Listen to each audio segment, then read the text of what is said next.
ତୁଠ ନାହିଁ ହଁ ଚାରି ବାଟ ଦେବୁ ବୁଝାଇ ଆଚ୍ଛା ତୁଠ ଅଛି ଚାରି ବାଟ ଦେବୁ ବୁଝାଇ ମୁଁ ତ ବାଇଆ ତ କଥାଟା ବାଇଆ ଭଲ ଲାଗୁଛି ଆଉ ବାଇଆ ତ ବେଶୀ ବାଇଆ ହେଲେ ଚାଲିବୁ ହୁଁ ବେଶୀ ବାଇଆ ହେଲେ ଚାଲିବୁ ଚଲେଇବି ନା ଚଲେଇବି ଘରେ ଚଲଉଛି ଏଠି କିଏ ଚଲେଇବୁନି ହଁ ହଁ ହଉ ହେ ମୋର ଗୁଳି ଗ୍ରାହକ ବାପା ମାନ କଲ୍ୟାଣ ଭାଇ ମୋ ମା ମାନ ହଁ ଆଜି ଯାହା ହବ ଏଠି ରାମ କଥା କେବଳ ହବ ରାମ ରାମ କାହିଁକି ନା ଭଗବାନ ପୁରୁଷୋତ୍ତମ ରାମଙ୍କ ଜନ୍ମଦିନ ଆଜି ଭଗବାନ ମୋର ଆଜି ଜନ୍ମଗ୍ରହଣ କରିଛନ୍ତି ହଁ ପରେ ହଁ ପବିତ୍ର ଚୈତ୍ର ମାସ କୃଷ୍ଣ ପକ୍ଷ ଅଷ୍ଟମୀ ଶୁକ୍ଳ ପକ୍ଷ ଅଷ୍ଟମୀ ତିଥି ଆଜି ତିଥି ଏ ନବମୀ ତିଥି ନବମୀ ଏ ନବମୀରେ ଭଗବାନ ରାମ ଜନ୍ମଗ୍ରହଣ କଲେ କଲେ ଆଜି ଭଗବାନ ରାମ କଥା କେବଳ ଚାଲିବ ଆଜ୍ଞା ହଁ ବାଇଆ ପ୍ରଶ୍ନ କରିଛି ନଦୀ ନାହିଁ ନଦୀ ନାହିଁ ଘାଟ ଅଛି ନଦୀ ନାହିଁ ଘାଟ ଅଛି କହିବୁ ଭାଇ ଭାଇ ଚାରି ବାଟ ଚାରି ପଥ ଦେବୁ ଦେବୁ ଭାଇ ଭାଇ ସଂସାର ଭିତରେ ଯୋଉଠି ପୋଖରୀ ଅଛି ଆଜ୍ଞା ସେଇଠି ପଥଟେ ଅଛି ଅଛି ଆଜ୍ଞା ଅଛି କି ନାହିଁ ନଦୀ ଅଛି ମାନେ ନଦୀର ଘାଟ ଆଜ୍ଞା ଅଛି এই বাবাই গহল করু ইয়ে কোন নদী কোন ঘাট হ্যাঁ আপন মানকর সন্ত তুলসীদাসଙ୍କ ভাষায় হ্যাঁ হ্যাঁ ভগবান রামক নাম স্রোত সুন্দর পাবন নদী হচ্ছে আপন মানকর নাম রূপক নদী নদী এ নাম রূপক নদীরে আজ্ঞা ঘাট কিয়ে ঘাট কি हे मोर संत समाज तुलसीदास कहिले बोला कहो राम नाम चरित्र सुने सुनो पाप भार दास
ଦିଟା ଅକ୍ଷର ହେବା କଥା ଆଜ୍ଞା ତିନିଟା ଅକ୍ଷର କାହିଁକି ହେଲା ହେଲା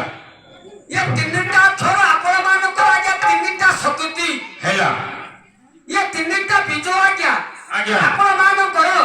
ସନ୍ଥ ତୁଳସୀଦାସ କହିଲେ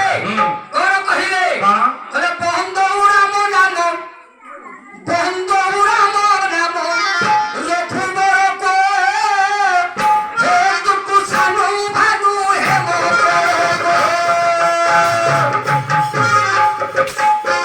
ସେହି ନାମ କହି ଜଲ୍ଦି ସନ୍ଥ ତୁଳସୀ ଆପଣଙ୍କ ନିକଟରେ ଦେବି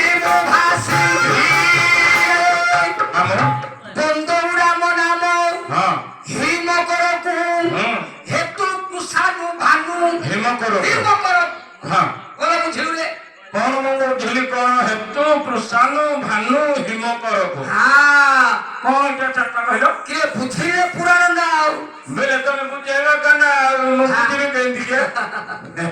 ভাইয়া ନାମ তিনটা শক্তি ହୁଁ খালি রাম কহিলে হবনি ହବନି বলে হেতু কুষাণ ହଁ কুষাণু বলতে ହଁ କଣ ଆପଣ ମାନଙ୍କର ଅଗ୍ନି ଅଗ୍ନି ଅଗ୍ନି ବଂଶରେ ଜଣିଏ ପୁଅ ଜନ୍ମ ହେଲେ ଯମଦଗ୍ନିଙ୍କ ପୁଅ ଆଜ୍ଞା ପରଶୁରାମ ପରଶୁରାମ ରାମଙ୍କ ପୂର୍ବରୁ ଆସିଥିଲା ଆଜ୍ଞା ପରଶୁରାମ ପରଶୁରାମ କବି କହିଲେ ହଁ ପ୍ରଥମ ବୀଜ ହେଲା ଆଜ୍ଞା ଅଗ୍ନି ବୀଜ ଅଗ୍ନି ବୀଜ କୁଷାଣୁ ଭାନୁ ଭାନୁ ଆଜ୍ଞା ଭାନୁ ବୋଲତେ ସୂର୍ଯ୍ୟ ସୂର୍ଯ୍ୟ ଆଜ୍ଞା ଭାନୁ ହେଲେ ଗୋଟେ ବୀଜ ହଁ ସୂର୍ଯ୍ୟ ବଂଶରେ ହଁ ଜୟ ରାମ ଆସିଲେ ହଁ ଭଗବାନ ରାମ ହଁ। ଅଯୋଧ୍ୟା ତିଲକ ରାମ ହଁ ରାମ ଠାକୁର ହଁ ହଁ হিম কর ଏ ସୂର୍ଯ୍ୟ আজ্ঞা হিম বলতে শীতল ଶୀତଳ কর বলতে কিরণ କିରଣ শীতল কিরণ প্রধান গ্রন্থ আজ্ঞা চন্দ্র ଚନ୍ଦ୍ର ଚନ୍ଦ୍ର ଚାର ଥର କୋଲର চন্দ্র বংশরে জয় রাম আসিলে আপনার মানকর বলরাম ବଳରାମ তিনটা রাম ହୁଁ পরশুরাম রাম বলরাম ये তিনটা বিজয় আজ্ঞা একাঠি হেলা হ্যাঁ আজ্ঞা রাম সংসার ভিতরে যে রাম ভজন করেছে করেছে। সে কাহাকে ভয় করে ନା ନା কাহিকি রাম আসନ୍ତି କାହିଁକି? সংসারକୁ ভগবান রাম ହୁଁ। ଆସିବାର ଯଥାର୍ଥ କଣ କଣ ଆଜି କାହିଁକି ଆଜ୍ଞା ପୂଜା ପଦ୍ଧତି ଆପଣଙ୍କ ଗାଁରେ ହଉଛି ହଉଛି ଠାକୁର ଜାଣି ବସିଛନ୍ତି ବୋଲି ଖାଲି ପୂଜା କରୁଛେ ହୁଁ ନା ନୀତି ନିୟମ ପାଳୁଛେ ମଲା ପାଳନ କରୁଛନ୍ତି ନା ବ୍ରତୀ ହେଇଛନ୍ତି ସବୁ ଆମର ଭକ୍ତି ଅଛି ବୋଲି ହୁଁ। ଆମେ ପ୍ରତି ହେଇଛେ ହୁଁ। ଆଜ୍ଞା ତାକୁ ପାଳନ କରୁଛେ ଆଉ ପାଳନ କରିବାର କାରଣ କାରଣ ଯିଏ ସଂସାର ଭିତରେ ହଁ ଯଶ କୀର୍ତ୍ତି ଅର୍ଜନ କଲା ବାଲା ବାଲା ଆଜ୍ଞା ତାକୁ ସମସ୍ତେ ମନେ ପକାନ୍ତି ତାକୁ ସମସ୍ତେ ପାଳନ କରନ୍ତି କରନ୍ତି ମହାତ୍ମା ଗାନ୍ଧୀ ନାହାନ୍ତି ନାହାନ୍ତି ଗାନ୍ଧୀ ଜୟନ୍ତୀ ପାଳନ ହଉଛି ହଉଛି ନା କାହିଁକି ହଉଛି ହୁଁ ନା ଆମ ପାଇଁ ସେ କିଛି ଭଲ କାମ କରିକି ଯାଇଛନ୍ତି ଆଜ୍ଞା